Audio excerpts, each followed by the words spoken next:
Rabbi Boteach, thank you very much for joining us. We've heard a lot now so far at AIPAC from the Democratic establishment, you might say. Joe Biden, Hillary Clinton. What were your impressions?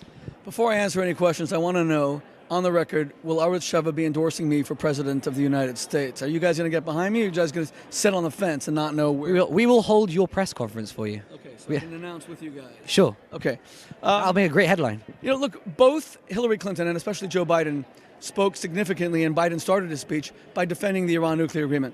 Now, that's the contradiction in their claim to be supportive of Israel, which I believe, but they signed an agreement that legitimized a genocidal regime that openly calls for killing all the Jews. It would be absurd if they had signed an agreement with a government calling for the extermination of any other group. It seems to be that only the Jews can be threatened with annihilation, and that seems to be acceptable, and we can legitimize those governments. The Iran nuclear agreement is a stain on the United States presidency. It's a stain on anyone who participated in it, because it gives so much money to kill so many innocent people. We have a son serving in the IDF. I want to know that Iran is feeding Hezbollah the latest equipment to, God forbid, put my son's life at risk, other Israeli soldiers at risk. That's an abomination. You cannot give terrorist regimes money, let alone the violations of Iran in the agreement. Now, Joe Biden didn't mention those violations. He spoke about all the successes of the agreements. He didn't speak about the fact that these medium-range missiles are being tested against the accord in violation of the United Nations Security Council resolutions, which make a mockery of the accord. And Hillary touched on it but didn't condemn it either. So that's the fatal flaw in the arguments we've heard thus far from Biden and from Hillary Clinton, that we're going to be the best supporters of Israel ever, or Biden said that President Obama was the most supportive. What do you hope to hear from the Republican candidates who are going to speak tonight? And on the same note, what do you expect to hear? I want to hear presidential candidates saying outright that if elected, they will move to indict Ayatollah Ali Khamenei at the International Criminal Court in The Hague for incitement to genocide in direct violation of the 1948 Anti-Genocide Convention, to which the United States is a signatory. The Anti-Genocide Convention not only outlaws genocide, of course, it also outlaws incitement to genocide. Khamenei, Rouhani, the entire Iranian leadership are guilty of that incitement. That's the first thing I would like to hear. I would like to hear a condemnation of Israel's enemies for the human rights violations. I want to hear an American president standing up for American freedoms, American-style democracy. I want to hear someone call out the LGBT leadership here in the United States for not protesting the slaughter of gay men and women by Hamas, by Iran, hanging them from cranes. How is this nuclear accord signed without demanding that kind of indiscriminate slaughter stop? How is it that women's leaders in the United States didn't object to the signing of the Iran deal when women are still being stoned to death in Iran? I'd like to hear American presidential candidates not just speaking to the pro-Israel issues, but the human rights issues which justify Israel's actions. Israel is a righteous and majestic democracy.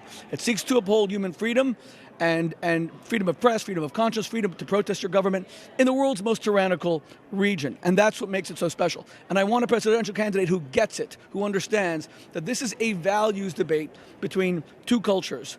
As Moses says in the last day of his life and death choose life. Israel chooses life. It's a culture that promotes life and promotes freedom. Hamas, Hezbollah, Boko Haram, ISIS, Iran, they're all the same. They are cultures of death that glorify dying and getting some rich reward in the heavens. They glorify martyrdom. And I want a presidential candidate who gets that. This is a values war, and the United States must be on the side of life. Side of Israel. Is there a presidential candidate in your view that gets it? Are you endorsing any particular one? Oh, there are many who get it. I think that Ted Cruz is a phenomenal friend of Israel and has always been so. I think Donald Trump is a phenomenal friend of Israel. He has an Orthodox Jewish daughter. He has an Orthodox Jewish son-in-law with whom I'm friendly. He has Orthodox Jewish grandchildren.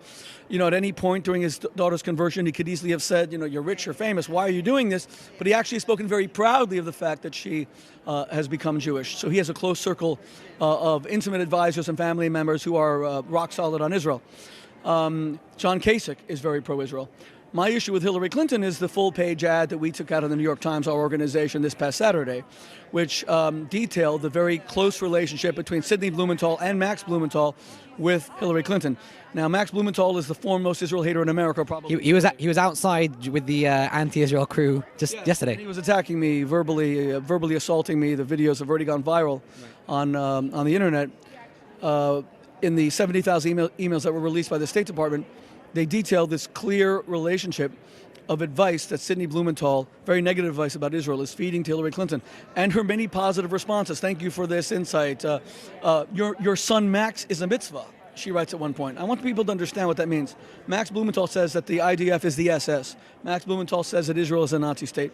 Max Blumenthal calls for the end of the Jewish state in Israel and the Jews having to accept Arab overlordship in order to remain in the Middle East. So he is not just anti-Israel, he's an extreme anti-Semite. And for Hillary Clinton to enjoy a close relationship with him and praise his advice on the Middle East in general, advice in Israel in particular, is deeply disturbing.